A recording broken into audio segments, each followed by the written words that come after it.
Welcome to the Pre-Snap Podcast, presented by Thrive Fantasy. Here's your host, Casey Bubba and Scott Bogman.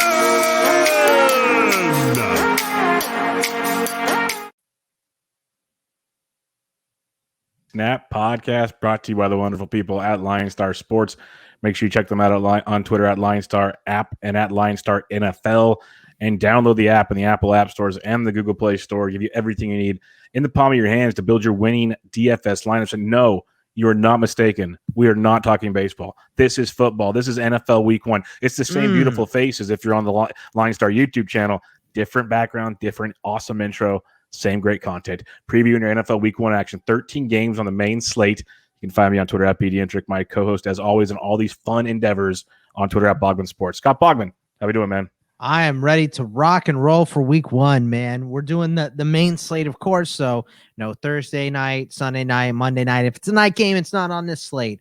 But I think there's a lot to pick and choose from in week 1. Week 1 is always the toughest, whether you're talking about betting or DFS, pretty much anything, because there's going to be some new wrinkles in offenses. There's going to be some guys that are underused or overused as from where everyone thought in their preseason predictions, but we are ready for it. We are ready to rock and roll. So let's get cracking, Bub. Yeah, as you saw in college football last week, as you're a big college football guy, that things we thought were going to happen, slow starts, different program, like all of a sudden they're running a committee here, like all of these different everybody things. But Bama. Like, yeah, everybody but Bama. Man, they just suck. But yeah, it's going to be fun. And the other fun part about week 1 DFS is these prices have been out for a month. So there's some mispriced guys because all of a sudden they have jobs now, or they won this battle, or a guy got hurt. Like, so many goofy things can change a lot. So there's going to be some chalk, and it might be good chalk this week is how it goes. So let's get cracking on this one. First game on the docket, Arizona at Tennessee, I should say, on this one. We have, Kyler Murray heading in to face Ryan Tannehill. I'm trying to pull up something real quick here. Tennessee's a -3 favorite, over under 52.5. Bogman. So where are you inclined to go on this slate? You going with the offense, like with the passing game, the running game? What are you looking at? I mean, I love a couple options here. Ryan Tannehill is one of my favorites on this slate. 6,500 on DK, 77 on FanDuel. Of course, you always have to pay up for a QB on FanDuel. It's just kind of the rule there. But I like Ryan Tannehill here because this secondary for the Cardinals is not great. Budda Baker's a great player, but he can't play both corners and both safety spots. So he's very, very good, but he's not going to be able to cover everything. Byron Murphy has been kind of a weak spot for the Cardinals. They were planning on making him a nickelback this year. And then, Malcolm Butler just up and retired last week. So now we force Malcolm Butler back out there. He might be covering Julio Jones or A.J. Brown week 1. So good luck with that, Byron. So I think that Tannehill is going to be great. As far as the running backs go, I kind of like, Derrick Henry you can pay up for whenever. But I kind of like, you mentioned, Chase Edmonds is a little underpriced too, 46 and 59. So I like his price, and he's only $100 more on DK than James Conner. Conner to me is probably mainly a goal line back to start. We'll see. That's kind of a dicey situation. So if you want to avoid it, I understand that. But for me, the plays I like Tannehill. Derrick Henry's always in play. I like Chase Edmonds. The wide receivers too. If you want to pay up for A.J. Brown, even though he's banged up, you can, as long as he's playing. Julio, I think, is a great play at 68 and 7,000. If A.J. Brown is down, Bub, Josh Reynolds, a great play at 34 and 49. Hopkins is always in play. Rondale Moore might be sneaky at 3,000 for the Cardinals as well. Not interested in any tight ends, and definitely not interested in any defense here.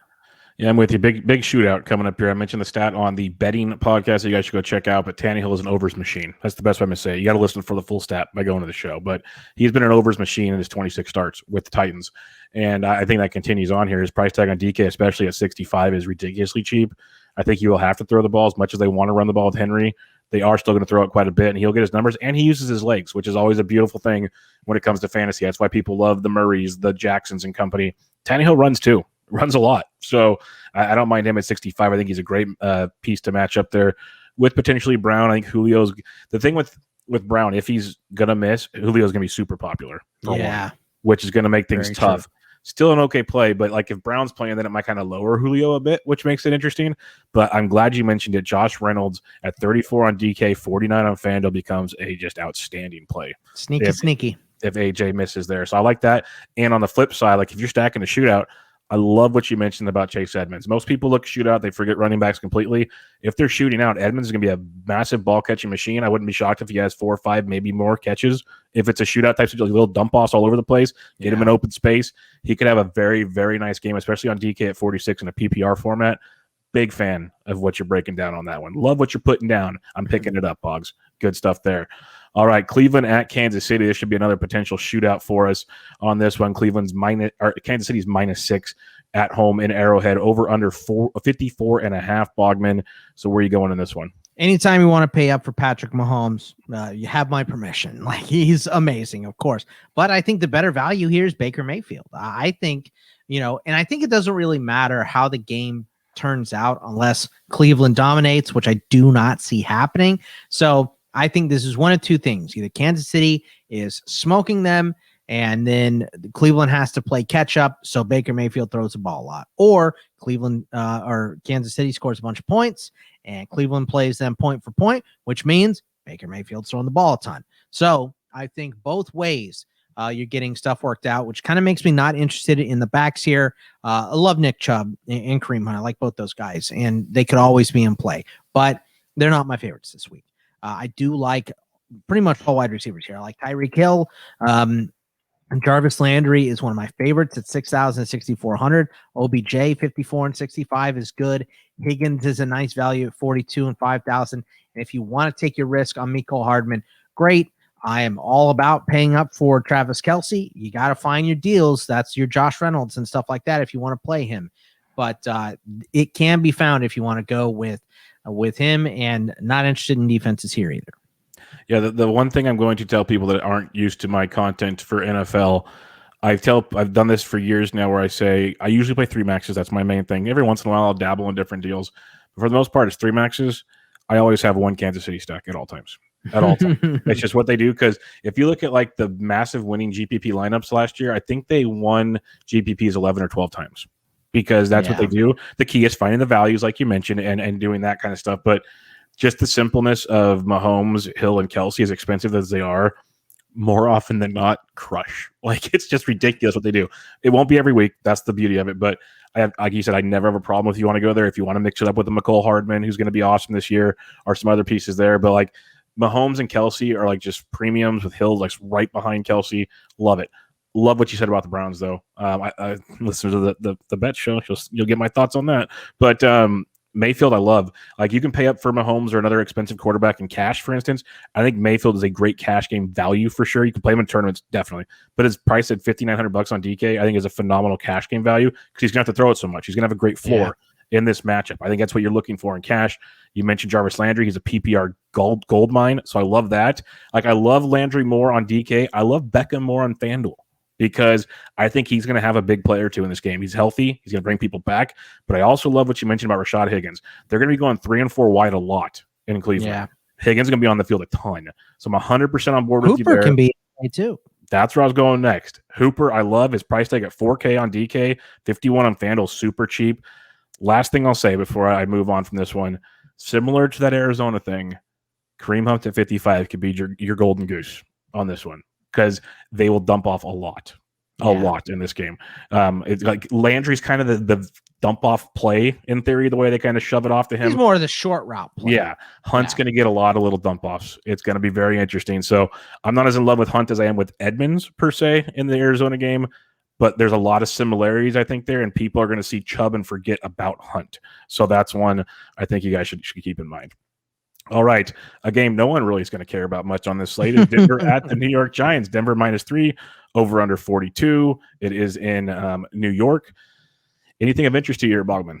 I mean, I think maybe one player interests me, and that's Cortland Sutton at 5,200. I think that is probably what I'm going to like the best here. Saquon isn't at, isn't going to get a full workload, I don't think.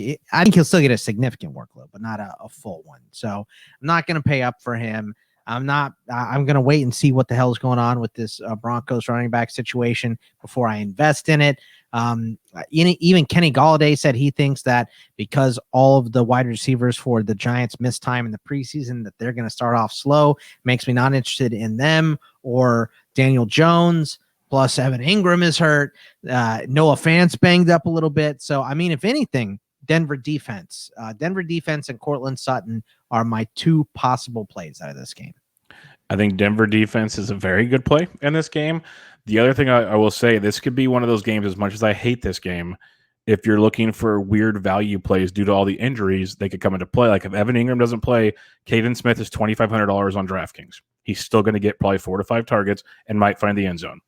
He's like basically the dirt minimum on tight ends. So stuff like that's interesting. Do I think he's a lock play? Like, no.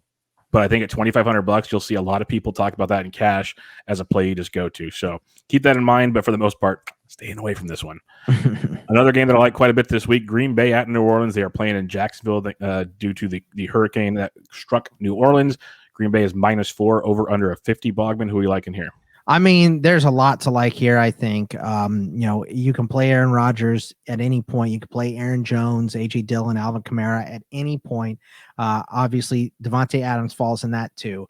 I think my favorite plays here are the Packers defense, because if Winston gets turnover happy, he gets 2 or 3, you might get a score out of that Green Bay defense. And also Robert Tonyan at 4,200. I can't remember, who was it you said Hooper was 4,000? Yeah, Hooper's 4,000. Just pay the 200 more and take Robert Tonyan. I think he could definitely get in the end zone. So those are probably my favorite plays in this game. Yeah, this is one where it's like just below the Kansas City love, like the Rodgers to Devontae and Tonyan type thing is pretty freaking awesome. But with the way I think Green Bay kind of handles this game, I think Aaron Jones is an elite play this week. I think he's a great play. I think they're going to give him the rock a lot. He's been in the passing game. He'll probably get 20 to 25 touches. Wouldn't be shocked if he gets a touchdown or 2. I think Aaron Jones could be one of those kind of sneakier plays on this game. So everyone looks at the passing game, and I agree Rodgers is a beast and everything. I really like Aaron Jones in this one. Other than that, the value I'd be looking at to have some fun in this, because New Orleans will be throwing it a ton. Everyone and their mother is going to play Marquez Callaway. Yeah, that's why I didn't mention him, is because he's so cheap. He's going to be like 90% rostered or something. Play Traquan Smith. Oh, that's my answer. Play Traquan Smith. I like it. He had Smith, or Callaway had a monster preseason because he's good, but Smith sat out the whole preseason. He's healthy. He's playing week 1. Let's go. You know what though? I'll mention this just because he's so cheap. Adam Troutman is back and healthy. So I didn't really like what they were doing with him in the preseason. So he is a little concerning. So I get wanting to wait and see. Very cheap though. Yep. But he's 2,900 on DK, and he's 46 on FanDuel. So he's definitely a guy that could be in play if you're wanting to pay up, if you want to go like studs and scrubs. So yeah, like if you want to go with like a Dalvin Cook lineup and a couple other guys, and you just want to go YOLO because you're in a big GPP where you got to be different and you're not using the Chiefs, a Winston, Traquan Smith, Trotman lineup on garbage time might not win it, but it might be pretty darn interesting. That's all I have to say. You just said if you want to go YOLO. Yeah, welcome to my world. This is what I do. I'm hip and cool like that, man. Yeah, I'm Jamie Kennedy over here. So all right, Grandpa. Guys about to fall asleep because it's 9:30 or whatever. We're lucky this is a different podcast we're doing right now. Jacksonville at Houston, 2 great football teams here.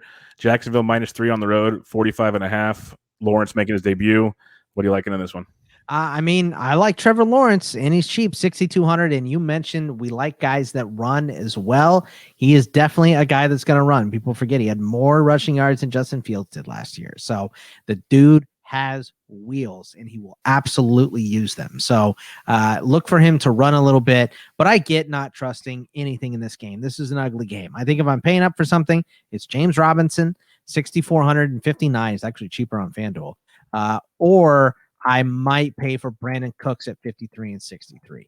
DJ Chark has the finger thing. Marvin Jones is a little banged up. I don't know if I want to pay for LaVisca here. There's no tight ends I like, and I don't want any part of either one of these defenses. So for me, it's basically down to Lawrence if you're feeling frisky. James Robinson is a solid option, and then Brandon Cooks at 53 and 63 because the Texans will always be down. Yeah, this is one of those games I don't want a ton to do with it. Cooks, I don't mind. I drafted him in a lot of season-long leagues for the reasons you just mentioned. They're going to have to throw the ball, and he's like pretty much their best option. But this game just comes to just, Robinson, phenomenal cash game play this week. Great cash game play. They're going to rely on him to take it easy for the rook. And I think it's the old stack up a running back with a defense philosophy. Give me the Jags defense with James Robinson. That's kind of where I'm sitting on this one because Houston will make enough mistakes this week. Chargers at the Washington football team. Chargers -1, over under 44.5. Where are we going here, Boggs? I mean, there's not a ton to like. I don't really want either quarterback. This is a low over game too, so there's just not a ton to love. Eckler's banged up. I'm not going to go to Justin Jackson or Larry Roundtree because I don't know how they're going to work that out. Antonio Gibson's a possible buy at 5,900 and 7,000. I think Keenan Allen is always in play. 69.74, just a PPR machine. Terry McLaurin is in play every week. Curtis Samuel came up limp again today. Maybe Jared Cook is in play, and maybe one of the defenses if you want to. So I guess there's pieces to like, but I think Antonio Gibson, Keenan Allen are really the only two plays I'll have here. Yeah, we're pretty much on the same page. We think it's a low-scoring game, so I like Antonio Gibson to get his carries, get a couple catches out of the backfield. The Washington football team defense is legit, so I like them quite a bit. But I'm glad you mentioned Keenan Allen because even in tough games, he's a PPR machine, and people are going to see that Washington defense, which is no joke, so it's fair, but he's still going to get fed the football, like at least 6 to 8 targets at least, if not more, every single game, unless something weird happens. So I think that's a very good play. It's a chance to get Keenan Allen at lower ownership this week, which can be very, very nice as well. All right, let's go to New England. Miami at the New England Patriots. Miami heads into Foxborough as 3-point underdogs in this one, over under 43.5. Bogman, where are we going here? Nothing. There is not a single thing that I really like in this game. I think this is going to be a low-scoring game. I guess if I'm throwing a dart, maybe Nelson Aguilar at 4,500, 5,600, maybe Jalen Waddle, since there's going to be no Will Fuller in this game at 36 and 52. But the Dolphins defense might be a little sneaky. I'm trying to find some silver lining here, Bubba. I'm just not finding it. I don't want to mess with any running backs in this game. Miami has been screwing around with using all three of them. We know what Bill Belichick does. I don't want either one of these quarterbacks. So there's just not a lot to like here. No, the only thing I like in this game is Damian Harris as a cash game running back. He's cheap. They are going to feed him the ball 15 to 20 times, just like they used to do Sony Michel. So I think you got a floor to play with there. And he's not too expensive. Otherwise, I want nothing to do with this game. I would agree with you this week, but I think when Ramondre Stevenson gets healthy, that they're going to split him up again. And it's just a super annoying that I have 0 shares of Damian Harris. Even more annoying is James White's still going to get his too. Yep. So people that's why I'll go with Harris. It's the old Sony Michel because I used to fall into the trap on season-long leagues. He's great in games that you think are going to be low-scoring, back-and-forth games like this game. If there's any chance that the other team can throw the football up and down the field, he's not worth a thing. So, this game feels like it's kind of a back-and-forth. We're halfway through the 13-game Week 1 slate. Let me remind everybody to check out LineStar on YouTube at the LineStar YouTube channel. Give the old subscription and the thumbs up over there. Share the great word of the LineStar YouTube. And give a rating and review to the podcast, the Pre-Snap Podcast. 5-star be preferable. We'd really appreciate it. It would help the podcast reach a larger audience, and we can share this awesome goodness with everybody involved. So go check that out. It would help us out a ton. 6 more games to go on this 13-game slate. Minnesota at Cincinnati. Minnesota -3.5, over under 47.5. Bogman, where are we going? I mean, for me, it's Dalvin Cook. It's Jefferson, maybe Thielen. Obviously, Irv Smith getting banged up probably gave a little boost to the wideouts. But I don't know. I don't know if I want any of these Bengals wideouts. I think one of them is going to go crazy, but it's weird. The pricing is just strange because T. Higgins is most expensive on FanDuel. On DraftKings, Tyler Boyd's most expensive. So, and then in the middle on DK is Jamar Chase. In the middle on FanDuel is Tyler Boyd. So Jamar Chase is the cheapest. So obviously they don't know what's going to happen either, which kind of makes me a wait and see. I think if I'm picking one, I'm going to pick Higgins. But for me, I think it's Cook. I think it's both those wideouts. I think Tyler Conklin is a nice, you know what? I think Tyler Conklin and CJ Uzomah can be some cheap options here on this. And maybe if you want to go with the Vikings defense against Burrow coming back for his first game since his knee tear, that could be in play. But for me, it's mainly Cook, Jefferson, and Thielen, which are all expensive options. And that's kind of all I like and all I feel safe with here. Yep, Cook is probably the best running back play on the slate. I'm going to go there. There might be some close arguments, but I think Cook in this format and with a team we know they're going to want to run the ball over and over again, and they should be in the lead most of the game. So Dalvin Cook should feast. I wouldn't be shocked if he gets over 25 carries in this game. Like, he should just destroy the Cincinnati defense. So I like Cook a bunch. If you want to use the defense with him, I get it. I like the Conklin call, super cheap. So if you want to use him as a value, like just punt, tight end. There's some decent I don't punt hate it. tight ends today. This week. Yeah. So you got that going for you. Like, I usually love stacking Cincinnati. I'm just nervous with Burrow. I really am. If you want to do it, you can. If anything, though, I 100% agree. T. Higgins is the guy I want. Even if you're not stacking, similar to the Keenan Allen talk we had, Higgins is still going to get fed the ball enough. I think he's still the receiver of choice. We'll see, though. Like you said, there's a lot of question marks. So it'll be tough to see where that all shakes out. New York Jets at the Carolina Panthers in this one. Carolina minus 5.5 at home, over under 44.5. You got Sam Darnold and Robbie Anderson taking on their old foes. Bogman, what are we liking in this one? I mean, I like Sam Darnold at 5,000, 6,500, and a nice, cheap kind of punt quarterback situation here. I think he's going to be throwing darts all over his former team, which also makes me in on, I think DJ Moore is my favorite wide receiver this week. This Jets secondary is weak sauce. Very, very bad. Not good at all. So I like Darnold to Moore a bunch. I like Robbie Anderson. I think he's in play. I think Terrace Marshall as a very cheap option could be in play at 3,000 and then 4,900. Not liking a lot on the Jet side. If I had to pick one Jet, it would probably be Evan Coleman at 49 and 54, or another cheap tight end option in Tyler Kroft, because Sam Darnold or Zach Wilson threw to him a ton in this preseason, and he seems like one of Zach Wilson's favorite targets. So not a lot to love with the Jets yet. I do think Zach Wilson's going to make them much better, but week one is tough. I would love Crowder, but I don't know if he's going to play. He's got COVID. Yeah, we don't know if Crowder's going to play. It kind of makes me also like Corey Davis quite a bit in a PPR format if they have to throw it a ton. At the same time, I'm just kind of avoiding the whole situation. I think DJ Moore is a very nice cash game type play for the amount of targets he's going to get. Robbie Anderson, more of a tournament. Same with Terrace Marshall. I think Carolina will have their fun, but the Jets keep it close enough. Would you rather have Dalvin Cook or Christian McCaffrey this week? I'd rather have Dalvin Cook this week. Cincinnati is still, still figuring things out on defense. 100% with you on that one. Let's head to Atlanta, Philadelphia at the Atlanta Falcons. Atlanta -3, over under 48. Bogman, what are we liking down in Atlanta? Ooh, we like everything in Atlanta. I like both quarterbacks here. Jalen Hurts, 6,476, and Matt Ryan is somehow cheaper than him at 6,073. So I think they're both in play. Don't really like the running game from Philly. I just don't know how they're going to use all of these guys quite yet. If I'm picking one, I'm going to pay up and go with Miles Sanders because he can just make a gigantic play. It's what he does. I do like Mike Davis for Atlanta at 54 and 6,200.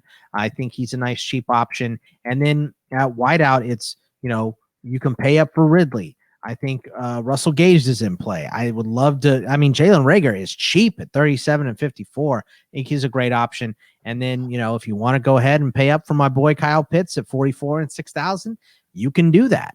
Dallas Goedert and Zach Ertz, not as interested in them. But, I think there's a lot to like in this game. It's a high over game, too. Yeah, high over game. The game should fly over. I think Matt Ryan's going to throw for a lot this year. So I think at 6,000 on DK, 73 on FanDuel, both affordable. That DK price is great. $100 more than Baker Mayfield. And I think, could be wrong, I think most are going to go to Baker. So that could even lighten things up here with Matty Ryan. We'll see. Time will tell. Could be a new year where people have new philosophies on life. But I think Matt Ryan going to Ridley will be very popular, but I don't mind mixing in some Pitts, like you said. Russell Gage was really good last year when Julio was out. People made fun of it, but he produced. They have to throw somewhere. They have to. So I don't mind some Atlanta action in this game. You can bring it back with some Philadelphia guys, like you mentioned. I'm not ready to go Devontae Smith just yet, but I get it. I'd rather go Jalen Reagor as well, and that's a great piece. We talked about Josh Reynolds at 34, Rager's 37, and no matter what injury is taking place, he's on the field. So this could be really, really fun. Jalen Hurts runs a little more than Matty Ryan, so that kind of helps his upside. It's going to be a really fun game. I think there's a lot of tournament appeal here. The one thing I'll say is I love Mike Davis in tournaments and cash. I think he's phenomenal in cash, especially at 5,400 on DK. Great price tag. I think lots of carries, probably 4 to 5 pass attempts coming his way. There's a lot to like there with Davis in my book. All right, couple more games to go for you here. We got your boys, the Pittsburgh Steelers at the Buffalo Bills. Buffalo minus 6.5. Over under 48.5. Bogman, what are we liking in this game? Man, I like everything on the Buffalo side and everything on the Pittsburgh side. I think this game is going to go way over. Ben is a cheap option, 71 but Josh Allen, 74 and 81 for one of those top end guys. I think that's affordable. So I like Josh Allen as well. I would love to tell you to pick a running back here for Buffalo because Tyson Alualu is banged up. Alex Highsmith banged up right now. Stephon Tuitt is on the IR. So this defensive line for Pittsburgh is roughed up, but I don't know who the hell they're going to run first. Singletary's first man out of the gate, but more carries and touches have gone to Moss. So if I'm guessing, I'm going to go with Moss because Moss is like he's a hair cheaper on DK and he's a hair more expensive on FanDuel. So I'm going to go with Moss. I like Najee, but I want to see what he's got behind this line in the first game. Stephon Diggs, I'm just not about him this week because he's a little banged up with a knee tweak. I could be eating my words on that. Hopefully I'm not. But Cole Beasley should be in play at 44 and 5,500. Deontay Johnson, Juju, Claypool. If I have to pick one, I'm going to go with the cheap option of Claypool and have him. I got him leading this week for Pittsburgh just because I think they're going to have to throw some deep hitters to catch up with Buffalo. So that's what he does. He gets open downfield. So, if you want to go with the tight end, it's still stupid Ebron. I can't stand him, but he's still the guy there. And then I don't want any part of either one of these defenses because I think this is going to be a bit of a shootout. Yeah, this could be the fun one when most people, I think, go to Kansas City and Cleveland. This could be your flip side. And I think this is the one you could attack. Love Josh Allen. Stephon Diggs' injury is concerning, but like Beasley could be interesting. If Diggs is like really banged up, it opens the door for Sanders and even Gabriel Davis kind of extends the field like Diggs kind of does. So that could be interesting to keep an eye on the report there. But I like Beasley in PPR formats 100%. I think he's going to get tons of action this week. I'm still going to have Diggs for now, but I'm with you. I want to keep an eye on the injury as well. And then bringing it back, I'm always a Deontay guy in PPR. That secondary is pretty good for Buffalo, so I like the idea of Chase opening things up. They'll even give him an occasional carry out of the backfield. We've seen that, so I think it's fun there. It also could be, you check out the LineStar app, look at ownership. All three guys are going to get targeted probably at least 4 or 5 times at least. You would think in this game. So take the lowest on guy, even if it's Juju. We've seen Juju be just fine. Ben likes him. Like they're all going to catch the ball. Yeah, they're all going to have good days. So take the low on guy, have some fun. See where the night takes you. All right, 2 more games to go here. Seattle at Indianapolis in this one. This could be a really fun one. Seattle is minus 2.5 on the road in Indianapolis, over under 50. Bogman, what are you seeing in here? Well, I don't want to go with Carson Wentz because he's going to start, which is great, but he's a little tweaked up, so I don't want to do that. Russell Wilson's a little expensive. I think if I'm going to pay for a quarterback, you might as well just go and take Josh Allen or Kyler Murray. So I do like Jonathan Taylor at 8,700. I think against the Seattle defensive front, he could have a nice game. Chris Carson could have a pretty good game too at 59 and 67. So I'd say he's in play. But my favorite plays here are Pittman, 41 and 53. And then I'm more than willing to pay up for DK Metcalf at 75 and 77. Tyler Lockett at 67 and 68. Don't want anything to do with any tight ends here because it's a little too messy. If I had to pick one out of this whole group, I would say that Gerald Everett at 34 and 48 would be my guy, and I don't want either side of these defenses either. So for me, it's going to be JT, Michael Pittman, and the 2 big dogs at wideout for Seattle. Yeah, I think Pittman's one of the better values on this slate because Indianapolis is going to have to throw the ball. Over under is 50. I believe we see the over hit in this game, so they're going to have to throw it around, and he is just a great option, especially with T.Y. Hilton out of the game. So I think you get some good value there with Pittman. I don't mind these Seattle guys. They're pricey. I get it. I feel like if I'm using them, I need to use Rush. That's my only thing, but I get it. It should be an interesting game. It feels like I got the Colts winning outright and the over, but it's going to be an interesting game. A lot of weird ways it feels like it's going to bounce. So. I'll say this too, that Kylan Granson out of SMU He reminds me a lot of what was going on with Mark Andrews when he got to the Ravens. So just keep that in mind. Not for this week, obviously. Let's wait and see before we pay up for a tight end. But I do think that he's a pass catching tight end. So I think he could be big for them for fantasy purposes eventually. All right, the last game on this 13-game Week 1 slate, we got San Francisco at the Detroit Lions. Niners are 7.5-point road favorites, over under 45.5. This is a bloodbath, Bogman. Yeah, I mean, look, for me, I'm all about Mostert and Sermon. I think you could play both of them. I think there's a possibility that they both go over 100 yards. It would not shock me. I mean, they're just going to run the ball right down Detroit's throat. I feel like they're going to control the line of scrimmage as well. So they're my two favorite plays in this game. I also like Amon St. Brown at $3,000. He's the cheapest of the Lions, all cheap wide receiver options. They should have to play catch up. Quintez Cephas, also 32 and 47. Tyrell Williams 44 and 54. So I'll take Amon St. Brown as the cheap option. If you want to play Ayuk or Debo, you can. Obviously, if you want to play Hawkinson or Kittle, you can. But my three favorite plays here are Mostert, Sermon, and St. Brown. Love Mostert. I think he's a guy that I said all draft season was getting underappreciated. Like people are taking Sermon over Mostert. They forget who this guy is. Yeah, sure, he gets banged up, but when he's playing, he's a beast. Sermon gets banged up too. Like yeah, but Mostert running game and passing game, like he's so good. So I think he's a good one. And then George Kittle might get forgotten about on this slate because this game has the potential to get ugly. But if it gets ugly, you'd have to imagine Kittle's a big reason it got ugly. So I think he gets overlooked in this slate because everyone wants Kelsey, rightfully so. But most of the other big dogs, like Andrews, isn't on the slate. You got some of the other guys. Waller. He's facing Andrews. Like you don't have the other big options to go with. So I think Kittle's an interesting one that you might get at some lower ownership to make it happen. All right, Bogman. That wraps up all 13 games. Who do you want to stack up this week?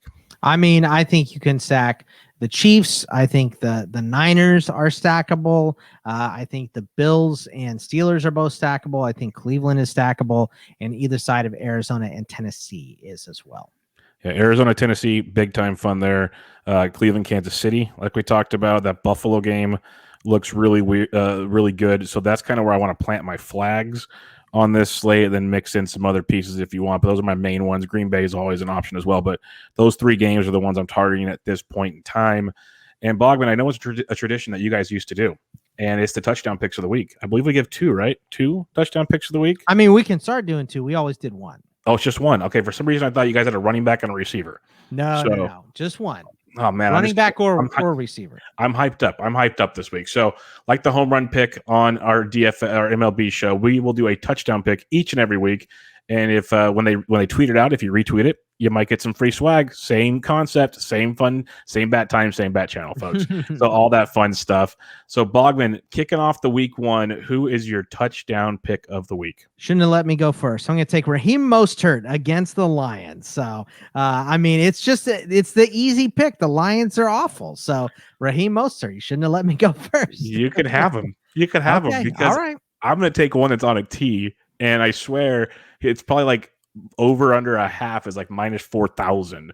And if it doesn't hit, well, so be it. But give me Dalvin Cook. Dalvin Cook finds the end zone this week. I'm going Dalvin Cook. That's what I thought you were going to take. I'm like, yeah, you stink. But you didn't. You left them for me, and I appreciate that. That's why we were friends. That's right. So everybody, make sure you follow my friend over there, Bogman, on Twitter at Bogman Sports. I am at BDentric. Rate and review the podcast. Download the app. Check out Thrive Fantasy. Use promo code LineStar for a first-time deposit match up to $100 and 2 free months of the premium product at LineStar. But more importantly, good luck this week. We'll be back to you guys next week. This was the Pre-Snap Podcast. See you guys later. See ya.